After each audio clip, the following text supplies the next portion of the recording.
देवियों और सज्जनों, महाभारत युद्ध और कर्ण की जय पराजय सीरीज के 15वें भाग में आपका स्वागत है। मैंने पहले भाग में कहानी की भूमिका आपको बता दी है, इसलिए उसे मैं दोहराऊंगा नहीं।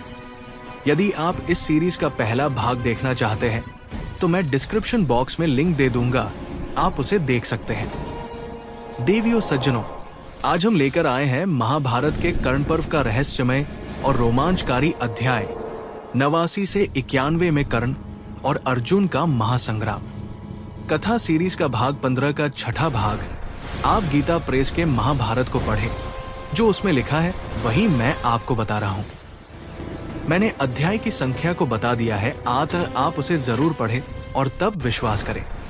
देवियों सज्जनों, युद्ध चाहे किसी ने लड़ा हो, विजय चाहे किसी की हुई हो, पर कारण तो एक ही था, भगवान श्री कृष्ण। ना अर्जुन महान, ना कर्ण, ना पितामह भीष्म, ना द्रोण महान, तो बस एक ही पुरुषोत्तम है, जिनके बिना कोई न अस्त्र चल सकता और कोई विजय भी संभव नहीं।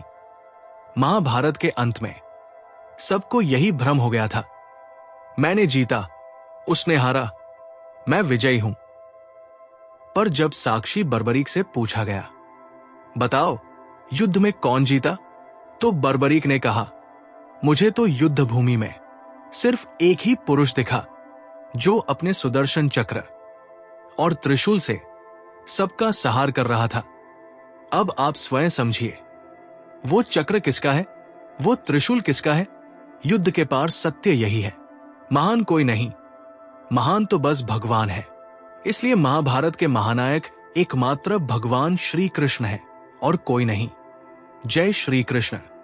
देवियों और सज्जनों, कुरुक्षेत्र की धूल में लिपटे भीषण युद्ध क्षेत्र में उस समय एक अनोखा दृश्य प्रकट हुआ। कर्ण के प्रचंड बाण से अर्जुन का दिव्य किरीट गिर चुका था।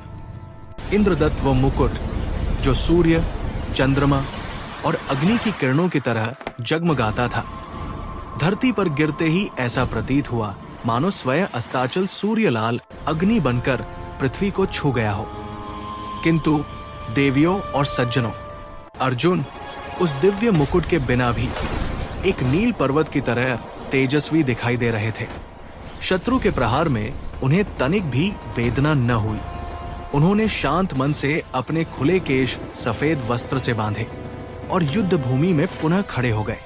वे उसी तरह दीप्तिमान हो उठे जैसे उद्याचल का पर्वत सूर्य की प्रथम किरण से स्वर्णिम आभा से जगमगा उठता है। देवियों और सज्जनों, कर्ण ने जिस बाण को चलाया था वो मात्र बाण नहीं था, वो अश्वसेन नामक सर था, अपने पिता की मृत्यु का प्रतिशोध लेने को व्याकुल। कर्ण स्वयं भी नहीं जानता था कि उसके बाण में नाग प्रवेश कर चुका है, लेकिन इंद्र इसे देखकर विचलित हो गए। उन्हें लगा कि अर्जुन निश्चित रूप से मारे जाएंगे, किंतु ब्रह्मा ने आश्वासन दिया, देवेश्वर चिंता मत करो, विजय अर्जुन की ही होगी। उधर कर्ण क्रोध से तप्त सर्पमुख बाण को पुनः सज्जित कर चुका था। मद्रराज शल्य ने चेताया, कर्ण, ये बाण शत्रु के गले को नहीं भेद पाएगा, तुम दोबारा संधान करो। परंतु कर्ण गर्व से गर्जना कर उठा, वीर 2 बार संधान नहीं करते राजन। और फिर उसने वो भयंकर सर्पमुख बाण छोड़ दिया। अर्जुन, अब तू मारा गया। देवियों और सज्जनों, जब वो प्रज्वलित बाण अर्जुन की ओर बढ़ा तो श्री कृष्ण ने एक दिव्य लीला रची। उन्होंने सहज भाव से अपने चरण से रथ को दबाया। रथ का पहिया पृथ्वी में थोड़ा धंस गया, घोड़े घुटनों के बल झुक गए और उसी क्षण वो सर्प बाण अर्जुन के मस्तक के बजाय केवल उनके किरीट को काट सका। ब्रह्मांड में गूंज उठे दिव्य शब्द, आकाश से पुष्प वर्षा होने लगी, देवतागण सिंहनाद करने लगे। रत्नों से जड़ित वो अद्भुत किरीट, जिसे नष्ट करना स्वयं शिव, वरुण, इंद्र और कुबेर तक के लिए असंभव था, धरती पर गिर चुका था। वो धधकते सूर्य की तरह लाल आभा बिखेरता हुआ मिट्टी पर पड़ा था। लोग भयभीत हो उठे। वायु का प्रवाह बदल गया, जैसे पृथ्वी, जल आकाश और स्वर्ग स्वयं किसी अदृश्य शक्ति से कांप रहे हों।